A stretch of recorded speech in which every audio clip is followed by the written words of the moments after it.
Muito bem, nós vamos abrir a palavra do Senhor em Isaías capítulo 40.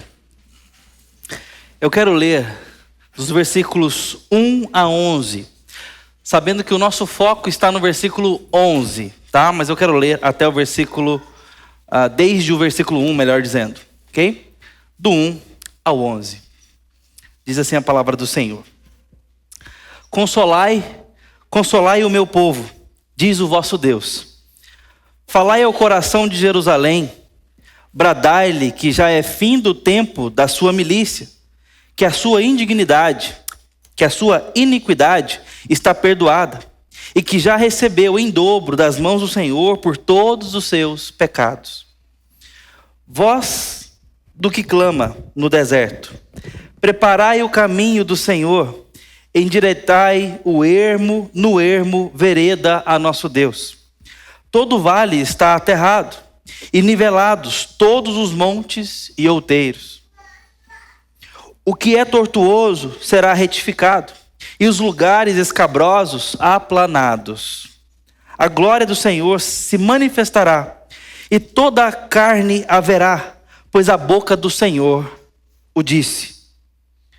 Uma voz diz, clama, e alguém pergunta, que hei de clamar? Toda a carne é erva, e toda a sua glória como a flor da erva. Seca-se a erva e caem as flores, soprando nelas o hálito do Senhor. Na verdade, o povo é erva. Seca-se a erva e cai a sua flor, mas a palavra de nosso Deus permanece eternamente. Tu, ó Sião, que anuncias boas novas, sobe ao monte alto. Tu que anuncias boas novas a Jerusalém, ergue a tua voz fortemente, levanta, não temas e dize às cidades de Judá, eis aí está o vosso Deus. Eis que o Senhor Deus virá com poder, e o seu braço dominará. Eis que o seu galardão está com ele, e diante dele a sua recompensa. Como pastor, apacentará o seu rebanho. Entre os seus braços recolherá os cordeirinhos e os levará no seio. As que amamentam, ele guiará mansamente. Amém. Essa é a palavra do Senhor. Hoje é dia das mães.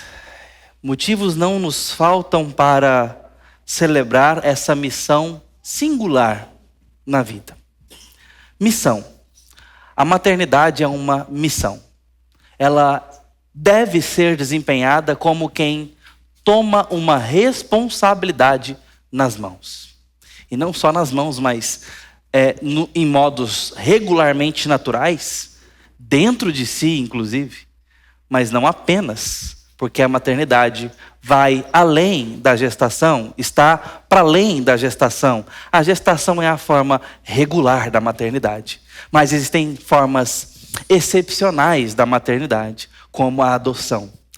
E nós estamos falando de igual modo da maternidade nesse caso. Maternidade. A figura materna.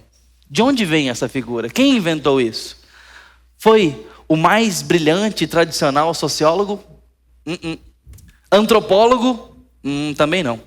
Estaria a mãe desenhada nos poemas? Arquitetada nas estrofes dos melhores poetas? Já sei. Na poesia do cancioneiro. Na harpa antiga cantada pelos mais românticos arpistas? Também não. Estaria nos quadros mais belos pintados, ali na genialidade do artista? Também não. A maternidade é muito mais antiga do que qualquer criatividade humana. A maternidade ela é mais idosa no tempo do que a melhor das propostas humanas. Quem inventou a maternidade foi o próprio Deus. O Deus que lemos em Isaías, quem o aconselhou para que ele fosse instruído? Quem foi que o instruiu para que ele fosse aconselhado? Quem primeiro deu a ele para depois poder pedir? Quem é que pode sugerir algo à mente deste Deus, na sua liberdade criativa perfeita, bela e plena. Ninguém, nem nada. Apenas Deus poderia criar o que foi criado. E Ele é o artista por trás da tela mãe. Ele é o escultor por trás desta imagem mãe. Ele é o comissário por trás desta missão, a maternidade. Quem ele consultou para fazer tal coisa? A si próprio. A mulher e a maternidade são melhores entendidas em Deus. O feminino é divino. O verdadeiro feminino é divino. A maternidade, como deve ser, é divina. Em sua origem, identidade e proposta. Isso está em Deus. Qualquer coisa que é acrescentada a isso, qualquer coisa que tenta melhorar a mulher, a maternidade e essa missão, corre um grande risco de estragar algo que é perfeito. Na sua origem, na sua identidade, na sua proposta. E é por esta razão que o livro de Isaías talvez seja o local bibliográfico onde nós mais encontramos Deus se vinculando ou se instrumentalizando da figura feminina para falar de si. É ele quem fala que, como uma mãe que toma seus filhos no colo, assim ele cuidará de Israel. Por que ele pode fazer isso?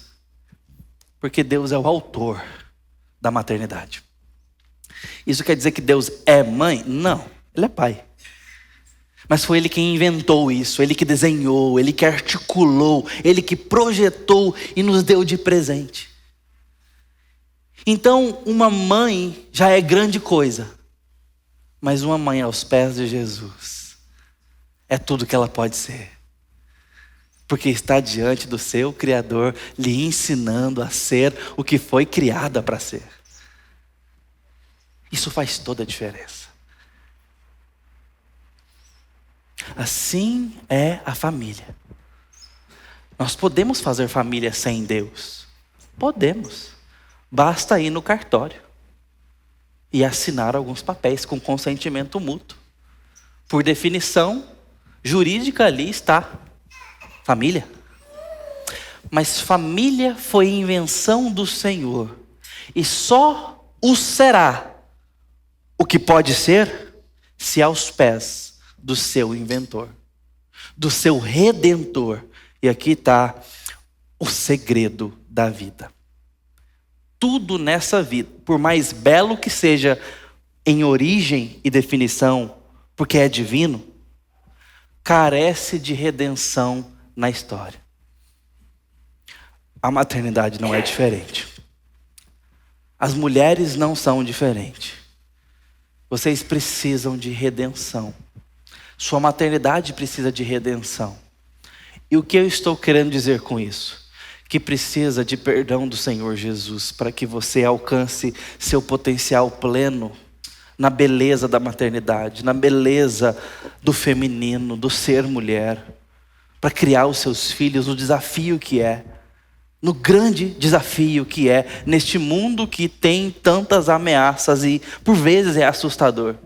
Você precisa da graça do Senhor e isto é redenção. Você precisa do apoio do Senhor e isto é redenção. Você precisa de uma maternidade redimida e isso não será possível sem se curvar e adorar o Santo Jesus e andar nos seus caminhos, se alimentar dele, dar dele para comer os seus filhos e a sua casa, viver dependente debaixo dessa lâmpada, dessa luz, tomando decisões na dependência da força dele para os desafios do lar, do dia, do trabalho, da igreja, da estrada, do caminho, da família, das pessoas e tudo mais que você estiver envolvido.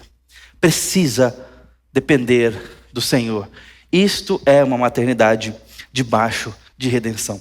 Eu estou dizendo isso, especialmente nesse dia, para que tenhamos ocasião para pensar o peso, o desafio da maternidade do nosso tempo, mas a glória, a leveza, a beleza e o privilégio da maternidade nos nossos dias, se em Cristo. À luz de Isaías. Isaías é um livro que, por sua vez, cronologicamente não é o primeiro profeta.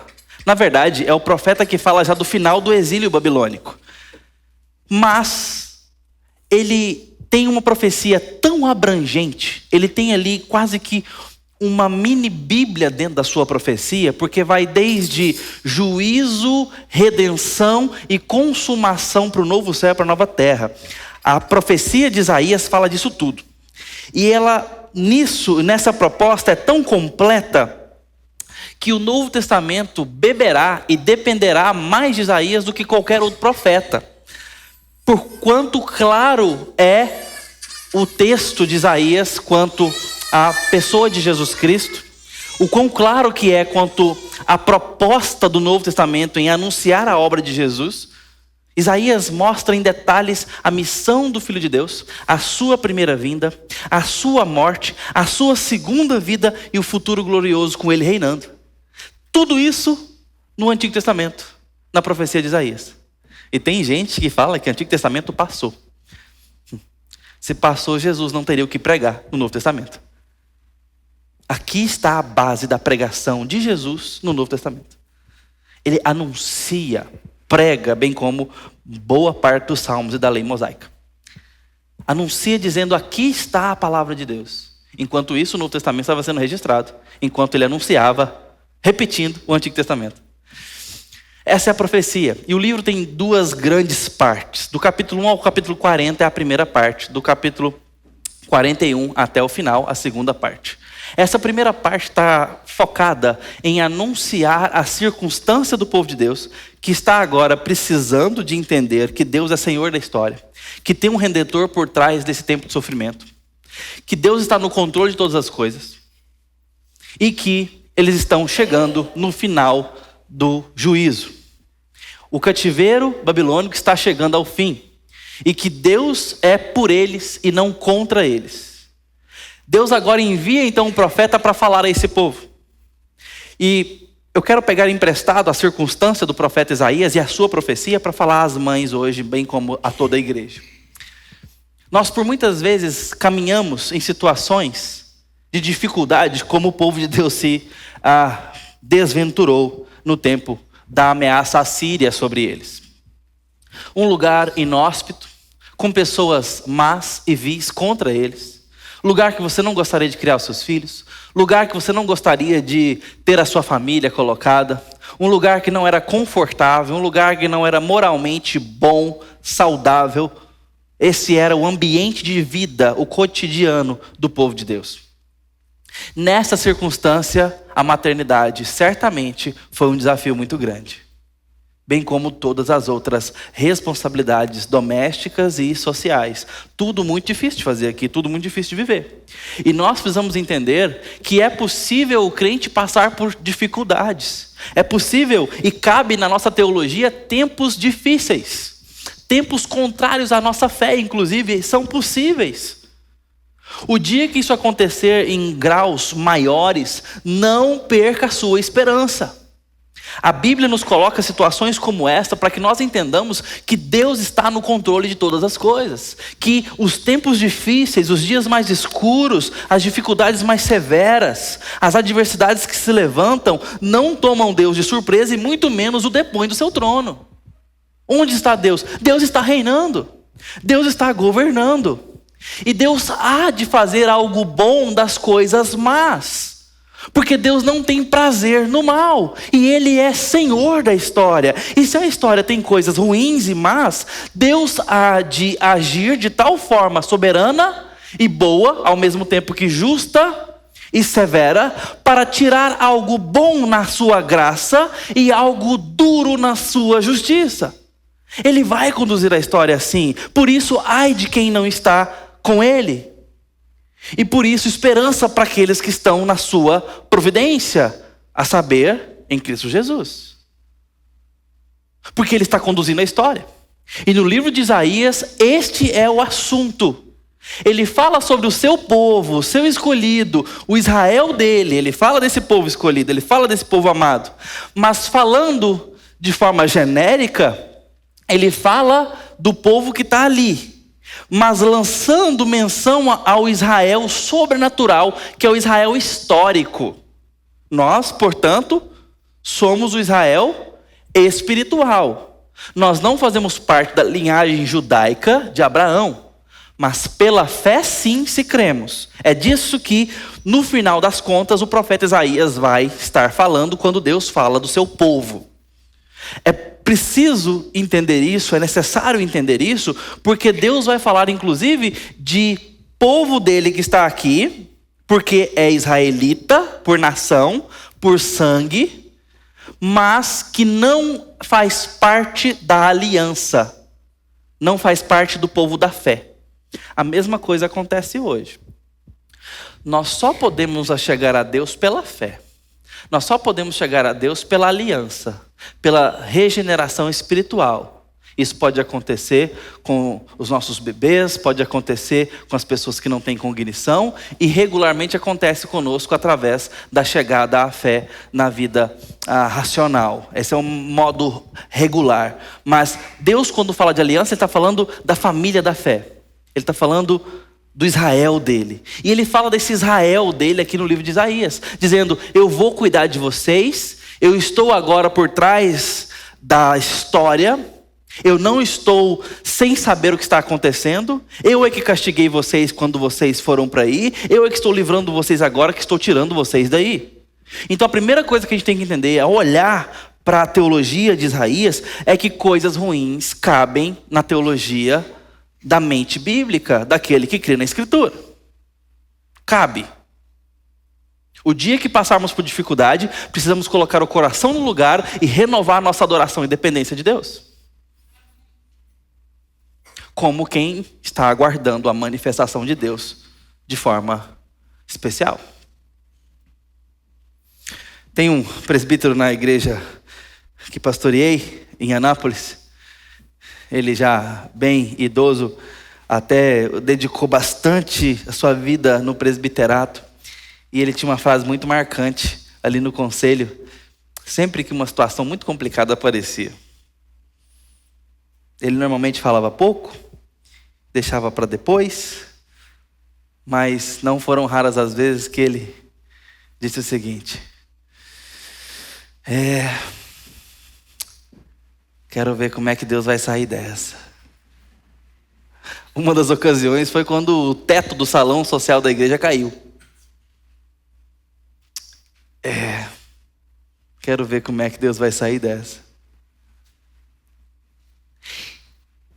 A fala dele, a gente sabia o que estava por trás. É de quem crê que Deus está no controle. Quero ver, é como que eu vou ver. E Ele vai me surpreender. Eu creio que verei, salmista, a bondade do Senhor na terra dos viventes. Você crê nisso? Crê? Você anda tão emburrado que eu acho que você não crê. Não é verdade? Claro que eu estou falando genericamente. A gente tem que crer. E isso não é um otimismo tolo, bobo, vazio, não. É com base. É com razão. Deus está dando aqui para eles argumento. Deus usa as palavras: a minha voz disse, eu falei. Versículo 5. A glória do Senhor se manifestará e toda a carne verá. Vocês serão testemunhas, em outras palavras. Pois a boca do Senhor disse.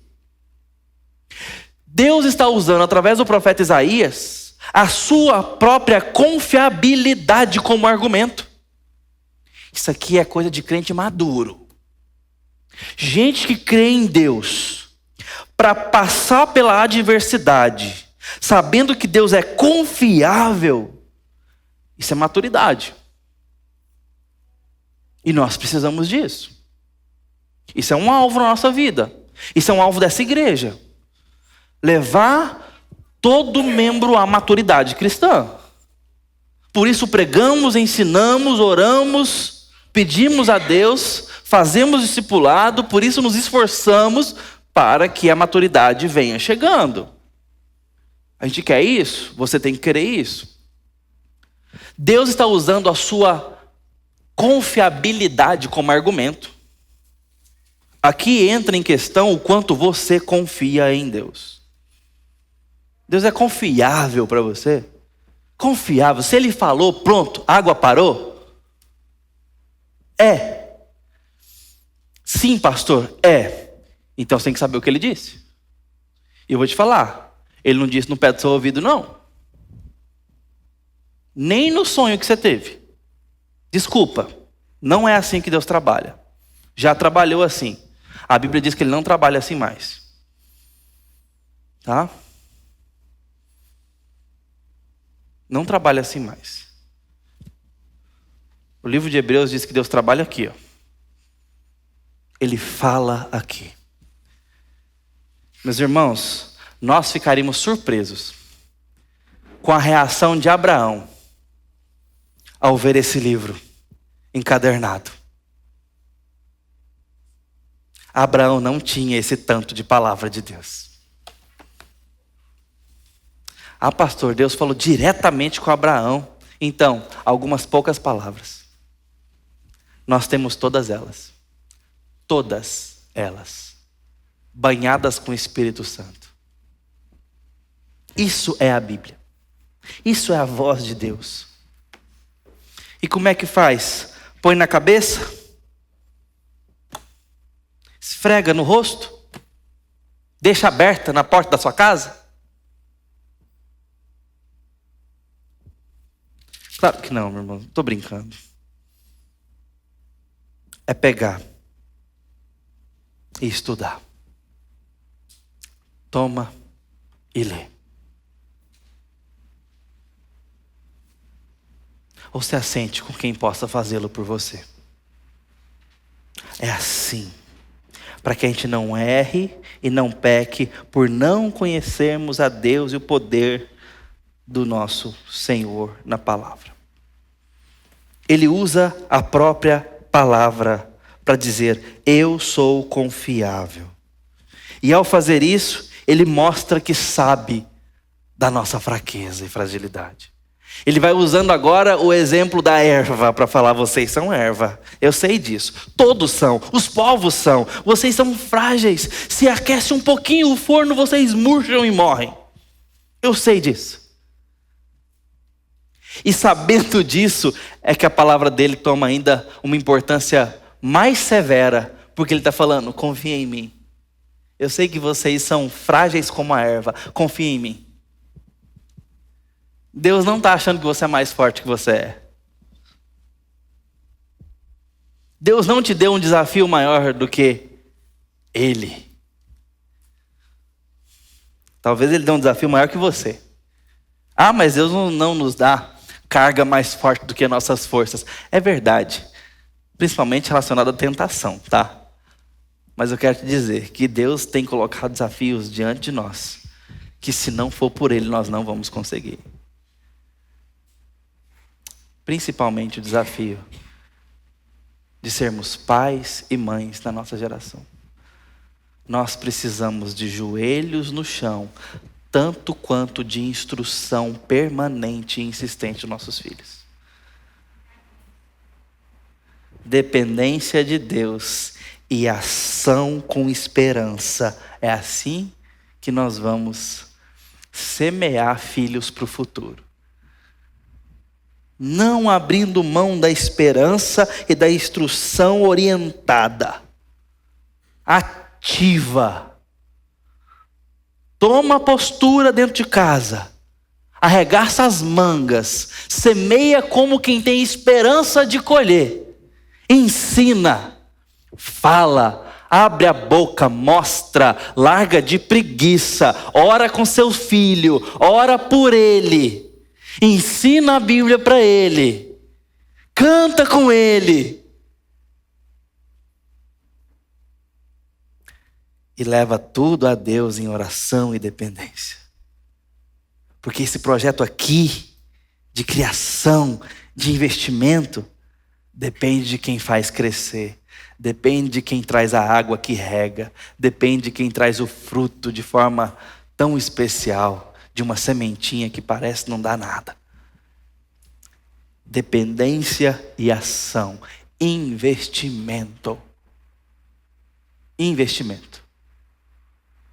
Mas só colheremos o que plantarmos. Nossa geração de pais e mães precisam renovar a esperança no plantio dentro de casa. Precisam acreditar na semente de Deus de novo. Acreditar a ponto de semeá-la com esperança. E de levar tudo a Deus. E Deus então usa exatamente Ele próprio como quem vai garantir o que está acontecendo.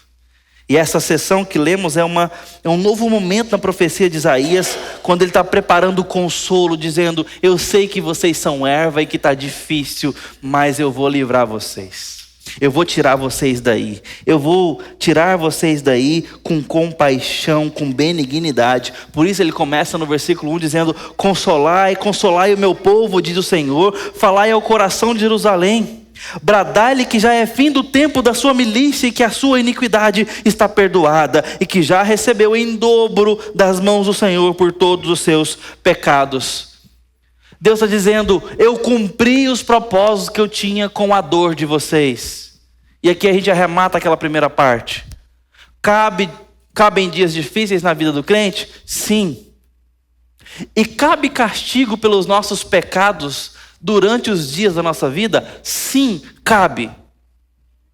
Embora Jesus Cristo morreu e nos perdoou para nos dar salvação, Deus continua não tomando os nossos pecados como pouca coisa. Nós ainda somos disciplináveis pelo Senhor. O Senhor prometeu não nos esmagar, mas Ele deve nos disciplinar. Ele deve nos disciplinar. Embora banhados pelo sangue de Cristo, estejamos garantidos na sua presença para sempre. Nada vai abrir mão, nada vai fazer com que você abra mão da segurança do seu filho.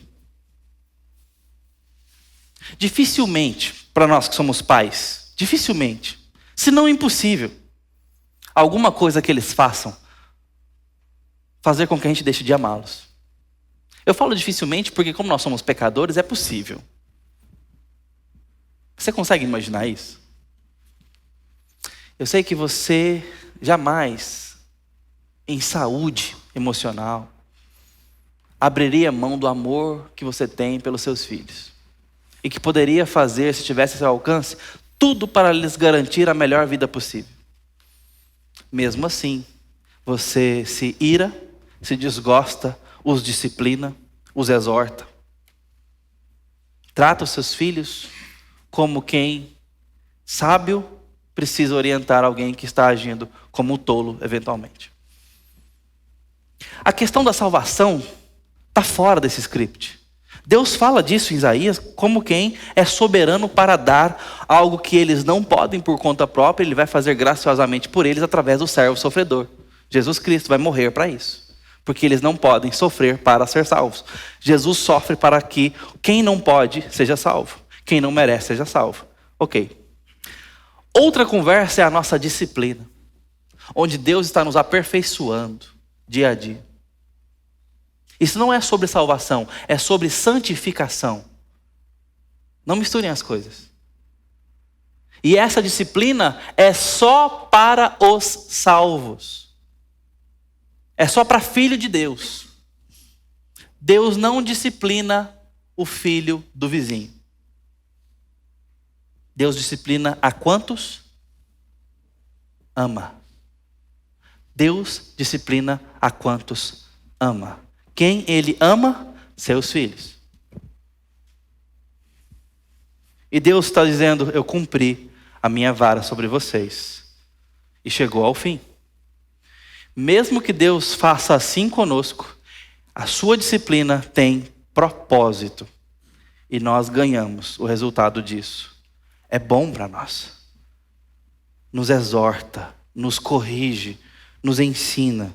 E agora chegou ao fim. E agora é o momento deles serem consolados.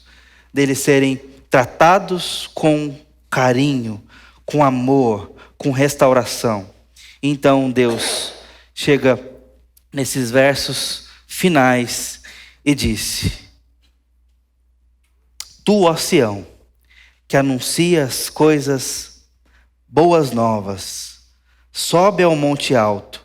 Tu que anuncias boas novas a Jerusalém, ergue a tua voz fortemente. Levanta, não temas, e diz à cidade de Judá: Eis, aí está o vosso Deus. Eis que o Senhor Deus virá com poder, e o seu braço dominará. Eis que o seu galardão está com ele, e diante dele a sua recompensa. Agora chegou o momento em que Deus está falando: não temas.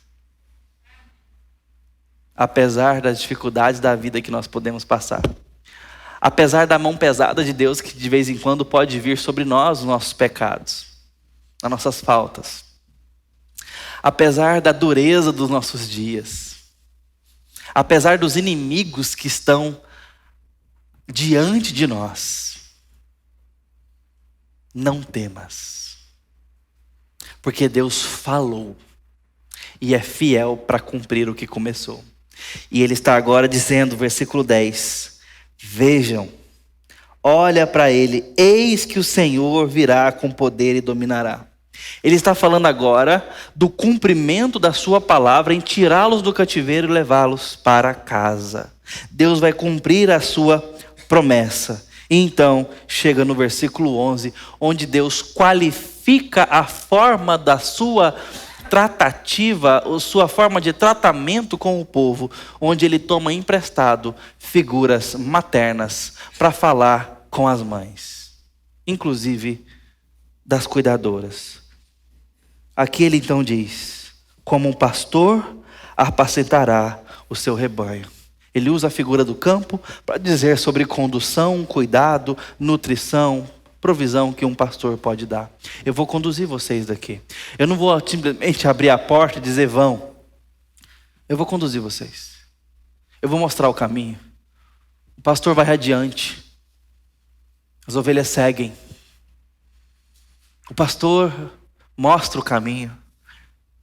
Livra de percalços. Mostra onde é o pasto apropriado. E se preciso for, atravessa o vale da sombra da morte, como o salmista nos ensina, no conhecido salmo. Ele vai por onde tiver que passar, mas ele vai adiante das ovelhas. Deus está dizendo, eu vou fazer isso com vocês. Quem são vocês? O povo de Deus na história. Vamos tomar emprestado a circunstância do povo de Deus em Isaías para atualizar isso para nós. É o mesmo Deus diante do seu povo, o Israel de Deus. O Israel espiritual, nós fazemos parte. E Deus prometeu que nos levaria à Nova Jerusalém. Enquanto estamos militando aqui como igreja militante, estamos atravessando lugares tenebrosos, dificuldades, encontraremos adversidades, lidaremos com o nosso próprio pecado, mas precisamos saber que tem um pastor caminhando conosco. Que tem um pastor que vai adiante de nós. Mas ele também prometeu que entre os seus braços recolherá os cordeirinhos. Esse pastor é pastor dos seus filhos. Deus jamais falou com o povo dele sem falar com seus filhos. Desde o início da revelação, Deus falou com o povo de Deus e imediatamente se referiu aos seus filhos como propriedade dele. Assim ele ordenou a circuncisão das crianças ao 8º dia. Porque era povo da aliança de Deus. Com base em que Deus nos deu essa ordem no Antigo Testamento? Com base na sua promessa, que não nos daria filhos para a calamidade. Deus agora está dizendo: eu vou cuidar de vocês, e vou recolher no braço os cordeirinhos, e vou levá-los no seio. Deus quer cuidar dos seus filhos. Deus é pastor dos seus filhos. Qual postura você tem que ter diante disso? Confiança, adoração. Mas em terceiro lugar, dependência. Você deve orar pelos seus filhos. Você pode pedir sobretudo o que Deus promete. Se ele estava preocupado aqui com a figura, e Deus está usando figuras aqui, ao falar de pastor de ovelhas, ele está falando de rebanho, de pastoreio, que ele vai cuidar daquelas pessoas. Mas ao mencionar os cordeirinhos, ele está falando que vai tomar os mais incapazes na condução, na instrução. Deus pode pastorear os nossos filhos. Deus pode protegê-los, Deus pode conduzi-los. Ainda que tenha que ser por vales sombrosos e difíceis, ainda que sejam circunstâncias adversas, ainda que os nossos filhos estejam sendo criados na Babilônia. Não é assim que Deus cuida, simplesmente livrando de toda e qualquer circunstância adversa. É na adversidade que Deus ainda é pastor sobre a nossa casa. É nos dias difíceis, com acidente, com assalto, com dificuldade financeira, Deus ainda é pastor de nós e de nossos filhos. Você crê nisso? Dependa, adore, confie. E por fim, ele ainda usa uma imagem que talvez, a grossas vistas, não precisasse, já está clara a mensagem. Mas ele quer deixar muito claro, em detalhes, o que ele está fazendo. Ao libertar aquele povo que vai passar por um êxodo agora, o segundo êxodo do povo de Israel. Eles vão pegar a estrada, o deserto agora. Olha o que Deus diz. Então, finalmente, as que amamentam, ele guiará mansamente. Quem amamenta? As fêmeas. Se ele está usando aqui ainda a figura do rebanho, as mamães ovelhas. Ele as guiará mansamente. Eu quero encerrar falando então a você, mãe. Deus sabe da sua luta. Deus sabe do seu cansaço. Sabe das suas frustrações. Deus sabe. E quando ele foi tirar o povo dele de um contexto adverso, para animá-los com salvação, sabia de uma dificuldade que estava por vir na peregrinação do deserto. E naquela circunstância, ele deixou muito claro: e eu quero falar às mães. Eu vou conduzir vocês com mansidão. Mas a profecia de Isaías não termina aqui.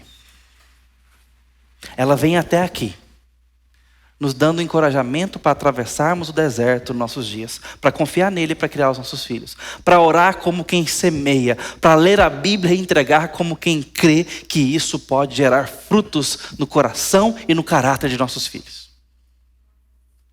Mas a profecia de Isaías não termina aqui. A profecia de Isaías abre uma janela no céu e nos mostra o rei voltando para reinar. A nova Jerusalém edificada. O novo mundo, onde nós habitaremos para sempre. Lá não haverá mães sem filhos. Não haverão pais sem filhos. Não haverão mais distância. Estaremos para sempre com os nossos. Não haverão mais despedidas. Acabou.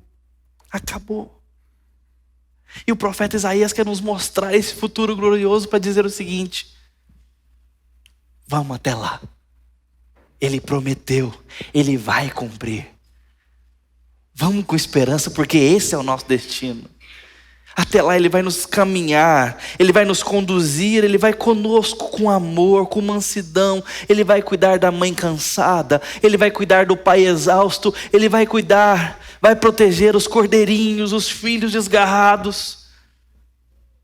Até lá, quando Ele voltará e nos apacentará definitivamente, estaremos com Ele e os nossos filhos estarão conosco para sempre, em paz, seguros, e toda dor terá chegado ao fim.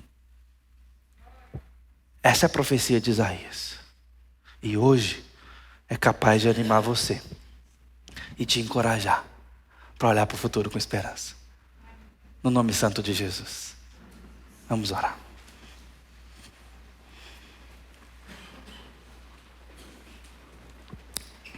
Ó Deus bendito, amado Pai, pedimos a Tua graça e a Tua bênção sobre nós, renovando a nossa esperança, renovando, ó Deus, a nossa devoção ao Senhor.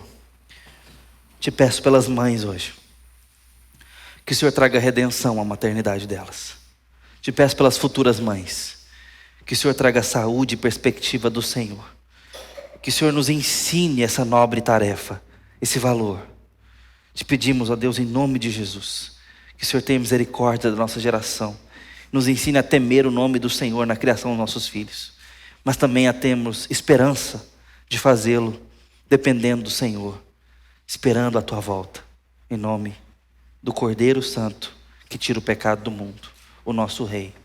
Amém.